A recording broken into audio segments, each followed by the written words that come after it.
Barkanmu ku da zuwa wannan channel ɗin mai suna NDK TV. Idan wannan shine farkon zuwa, ka yi subscribing sannan ka danna alaman ƙararrawa. A wannan bidiyon zan nuna mana yadda za mu samu kuɗi a Aba Coin. Insha Allah zan ajiye mana link a description ko a first comment section kenan.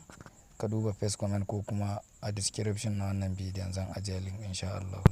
Amma kafin nan, idan wannan shine farkon ziyartar ka wannan channel na mai albarka wato NDK TV, ka yi subscribing ka danna alaman ƙararrawa.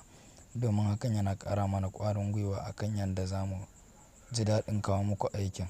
Kuma ka rubuta mana ra'ayinka da kuma abin da kake so a comment section. Ko da wani abu ne ba gane ba, ka rubuta mana a comment section. Don haka ba tare da ɓata lokaci ba, mu je mu fara bidiyon. Abin da mutum ya kamata, abin da za ka fara yi shine kafin mu je ga nuna yadda za ka tara wannan abun nan ɗin. Da farko za ka ɗauko wannan application ɗin mai suna Auto Clicker. Kai searching a Play Store za ka ga Auto Clicker, sai ka ɗauko shi. Za ka ga wannan hannun, sai ka ɗauko shi. So bayan ka ɗauko shi, za ka shiga ka saita shi gashi nan. Za ka taɓa kan Auto Clicker. Bayan ka taɓa zai baka wani zaɓi ga ɗigo nan a sama da ka yi OK, sai ka fito sai ka danna Enable ɗin nan. So za ka ga ya watso maka wannan fuskar. Wannan abun mai yawon nan za ka ga ya watso maka shi. So abin da za ka yi na gaba shine bayan ka gama saita shi komai da komai ya saitu, sai ka fito. So da ka danna wannan settings ɗin kafin ka je ka gama saita shi.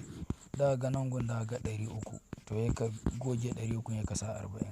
Nan kuma tun da dama taɓawa 7,500 muke nema, sai mu sa 7,500 a nan. So sai mu yi back. Bayan mun yi back sai kuma mu saita shi. Sai ka fito sai ka danna link ɗin nan da zan ajiye muku a comment section ko kuma a description. Kun gani gashi ga yanda wannan abun yake aiki. Za ka taɓa wannan alamar ta play ne ta jikin baƙin abun nan ɗin nan.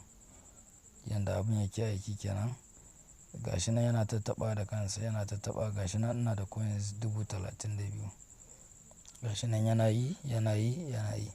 So wannan abun idan ka saita shi, za ka iya ajiye wayar ka ma.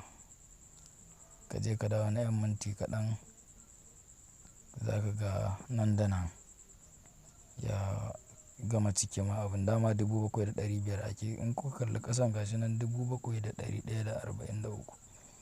So idan ya je coins ɗin da ake buƙata normal za ka cire shi, za ka tura shi a Trust Wallet ɗinka. Saboda haka nan gaba muna so za mu kawo bidiyon yadda za ka buɗe Trust Wallet. Idan ka san, idan mutum yana da shi kenan, kun ba ka da shi ka rubuta mana a comment section ka ce ina son bidiyon yadda za a buɗe Trust Wallet, ko kuma kawai ku rubuta mana Trust Wallet a comment section. Mu kuma za mu duba mu gani, za mu yi review kuma za mu muku bidiyo a kai insha Allah. Wassalamu alaikum wa rahmatullah. To masha Allah, duka a wannan wajen bidiyon mu sai da sa'aya. Idan ka ji daɗin bidiyon nan, ka yi liking, ka yi sharing, sannan kuma ka rubuta mana ra'ayinka a comment section. Duk wanda bai gane ba kuma ya yi tambayar da zai a comment section. Nan gaba za mu kawo bidiyo a kan yadda mutum zai buɗe Trust Wallet har ya yi withdrawing na wannan kuɗin nashi. Bi salam. Sannan kada a manta da subscribing. Idan ka san ba ka yi subscribing ba, ka taimaka ka danna alamar ƙararrawa, domin hakan yana sa mu ji daɗi sosai.